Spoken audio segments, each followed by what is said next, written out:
네, 목요일 부동산 대토크 본격적으로 출발하겠습니다. 자, 먼저 함께 해주실 전문가부터 소개해 드리겠는데요.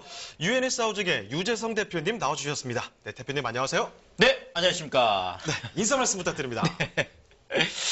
일단 우리가 총부채 상환 비율이라고 하는데요. 이제 DSR 규제가 이제 10월 31일부터 이제 시작이 됐으니까 이제 거의 일주일이 이제 지나고 있습니다. 이제 많은 분들이 지금 좀 힘들어하는 이제 이런저런 이야기들이 나오고 있는데요. 자, 이렇다 보니까 지금 좀 내가 대출을 받지 않고 좀 투자할 수 있는 방법이 없나라는 이제 문의들이 좀 이제 많이들 오고 있고요. 또 그러다 보니까 이제 아파트 쪽에서 좀 갭 투자를 좀 했으면 좋겠다 이제 이런 분들도 계시긴 한데 지금 아파트 쪽에 지금 전세가율이 계속 지금 떨어지고 있으면서 또 아파트 쪽에 지금 갭 투자도 들어가기 굉장히 어려운 상황입니다. 자, 그럴 때에 우리가 또 어떻게 하면 좀 대안을 찾을 수 있을까? 이런 것들을 많이 고민을 해봐야 될 텐데요. 제가 또 부동산계 유재석 아니겠습니까? 네, 오늘도 여러분들에게 쉽고 재밌고 친절하게 어떻게 하면 DSR 규제 시대에도 성공적인 부동산 투자를 할 수 있을지 자세하게 알려드리겠습니다. 네, 이 은행권의 총체적인 그 상환 능력 비율이죠. DSR 규제가 전면 도입이 되면서 대출받기는 더욱더 어려워졌습니다. 이럴 때일수록 조금 더 맞춤형 투자 전략이 필요할 것 같은데요. 자, 그래서 오늘 유재성 대표님께서 이 DSR 규제 시대에 맞는 무대출 투자 전략에 대해서 알려주신다고 합니다. 자, 대표님 알려주시죠. 네, 그러겠습니다. 사실 이제 DSR 때문에 많이 위축이 됐습니다. 이제 부동산 쪽에 이제 대출 좀 받아서 옛날에 투자하셨던 분들이 이제 좀 이제 실질적으로 또 가서 상담을 해보면 좀 이제 어려운 부분들도 있고 지금까지 이제 LTV 쪽의 규제들은 이제 LTV라는 거는 그 주택의 담보 가치만 보고 이제 그 대출을 해주는 거니까 실질적으로 어떤 개인의 소득이라든지 DTI죠. 개인의 소득이라든지 DSR, 이제 뎁 서비스. 그러니까 내가 이제 부채를 얼마나 갖고 있느냐 이런 것들이 크게 의미가 없었거든요. 자, 그런데 이제는 우리가 신 DTI 또 DSR 이런 나 개인의 소득하고 연계되어 있는 이제 대출 시대를 지금 살아가고 있다라는 거죠. 자, 이것이 이제 그 본격적으로 이제 10월 31일 날 이제 시행이 됐습니다. 지금 은행권들만 지금 시중은행만 되고 있고 이제 저축은행이나 이런 지금 이제 그 이금융권 같은 경우에는 이제 내년부터 시행이 되니까 지금 시중은행 이제 얘기가 되겠습니다. 그래서 지금 DSR이 한 70% 정도 넘어가는 이런 어떤 그 신규 대출에 대해서는 15% 이내로 관리를 해라. 이렇게 이제 가이드라인이 이제 구체적인 가이드라인이 나온 거죠. 자, DSR 90% 넘어가는 사람들은 10% 이내로 관리를 해라. 이렇게 지금 요 가이드라인 안에서 그러니까 신규 대출을 일으키면서 DSR이 높은 사람들은 당연히 그 대출 해주기를 좀 꺼려 하겠죠, 은행에서. 자, 그래가지고 지금 이제 은행들마다 지금 이제 개별적으로 지금 DSR 그 관리 규정들이 지금 쏟아져 나오고 있는데 일반적으로는 DSR 이제 70%를 초과한다. 이렇게 하면 은행 본점 승인 사항으로 이제 규정을 해놨습니다. 그러니까 지점에서는 이제 대출이 이제 그냥 결정권이 없다라는 거죠. 자, 구체적으로 은행을 봤더니 우리은행 같은 경우에 DSR 이제 90% 초과 대출을 하면 자동 거절로 이렇게 분류를 해놔가지고 그 본점에서 이제 특별 심사를 받는 걸로 이렇게 되어 있고 지금 이제 신한은행 같은 경우에는 아예 이제 그 한 120%를 초과한다 이렇게 하면 신한은행은 아예 그냥 대출을 안 하는 걸로 이렇게 지금 이제 어느 정도 은행들마다 이제 가이드라인이 나와서 지금 창구에서 직접 이제 그런 것들을 상담도 해주고 이렇게 하고 있는데 그건 이제 은행마다 조금씩 다르고 또 개인마다 다르기 때문에 상담을 좀 받아보긴 해야 되겠죠. 자, 그렇지만 전반적으로 지금 모두 지금 이야기 나오고 있는 것들은 어려워졌고 까다로워졌고 안 된다. 이런 것들이 일반적인 지금 반응이다. 이렇게 말씀을 드리겠습니다.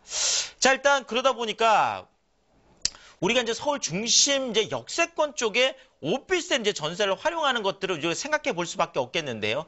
자, 아까 앵커 뉴스 브리핑에 잠깐 나왔지만은요. 지금 서울 오피스텔 전세가율이 78.2% 정도까지 지금 올라가 있는데 이것이 이제 2010년 지금 7월하고 이제 비교를 해보면 그때부터 꾸준히 계속 올라왔다. 61.8%부터.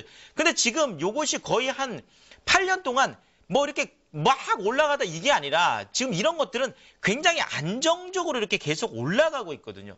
자, 그런데 이것에 비해서 서울 쪽에 지금 아파트 전세가율 같은 경우에는 최근까지만 해도 약 한 70% 정도 지금 진행됐던 것들이 지금 한 60.3%. 지금 이제 60%대가 지금 무너진다 뭐 이런 얘기들이 나오면서 아파트 쪽에 지금 갭 투자로 해서 전세로 지금 진행을 하기에는 예를 들면 뭐 10억 정도가 있다 그래도 그렇죠. 지금 뭐 거의 한 6억이면 4억 이상의 차이가 나고 그것마저도 좀 흔들릴 수 있다라는 지금 얘기들이 나오고 있다 보니까 결국은 전세가율이 계속 꾸준히 상승하는 그 이유가 뭐냐 하면은요. 사실 오피스텔 시장은 전세가 아니고 월세가 주도하는 시장이거든요. 그러니까 대부분의 뭐 그 매수자들, 그러니까 이제 집주인들이 오피스텔 같은 경우 다 월세 받고 싶어 하지 전세를 놓기는 뭐 굳이나 그렇게 할 이유가 많이 없으니까 또 뭐 오피스텔 같은 경우 뭐 대출도 잘 되잖아요. 이런 측면에서. 자, 이러다 보니까 전세가 굉장히 귀한 몸이 됐다라는 거죠. 이러니까 이제 전세가가 계속 높아지고 있고 이런 측면에서 우리가 전세가율이 90%가 넘어서는 이런 어떤 서울 중심제 역세권을 좀 공략할 필요가 있지 않느냐. 제가 일단 뭐 좀 구체적인 그 매물 사례도 좀 말씀을 드리겠지만 지금 뭐 영등포 같은 경우에는 지금 한 1억 7천 정도 하는 게 1억 6천까지 전세가 되어 있으니까 무려 94% 정도 되거든요. 전세가율이. 어마어마하게 높은 거죠. 지금 뭐 강동 천호동 쪽 같은 경우에도 2억 2,400인데 약 한 2억 1천만 원 정도 되니까 이것 또한 93%가 지금 넘어가고 있는 그렇죠. 이런 측면에서 지금 90%를 초과하는 이런 어떤 그렇다 보면 내가 그 실제 투자금이 많이 안 들어간다라는 거죠. 굳이나 내가 대출을 받을 이유도 없어지는 거고 이런 측면에서 이제 무대출로 우리가 투자를 할 수 있다라는 건데 자 그렇지만 이 DSR을 뛰어넘는 무대출 이제 투자도 우리가 원칙을 지키면서 해야 된다라는 거죠. 자, 일단 첫 번째가 종잣돈 마련은 필수다. 자, 내가 아무리 오피스텔을 전세를 안고 투자한다라고 해서 그 종잣돈마저도 내가 뭐 신용대출을 한다든지 이렇게 하면 굉장히 위험할 수 있습니다. 제가 늘 말씀드리지만 이런 종잣돈은 어떤 경우에도 빚내서 투자하시면 안 된다. 제가 늘 이렇게 말씀드립니다. 이런 것들은 내가 종잣돈 마련은 내가 뭐 저축을 통한다든지 아니면 내 집을 다운사이징 한다든지 이런 것들을 통해서 마련을 해야 되는 거지 이것을 신용대출로 해서 내가 뭐 지금 어떤 걸 해보겠다.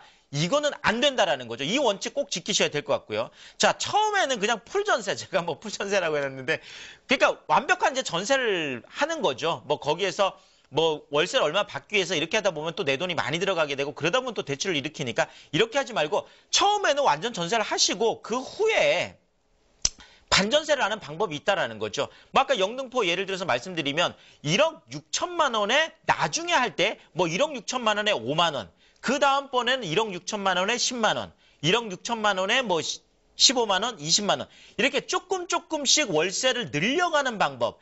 이렇게 하면 내가 전혀 빚을 내지 않고도 계속 그렇죠.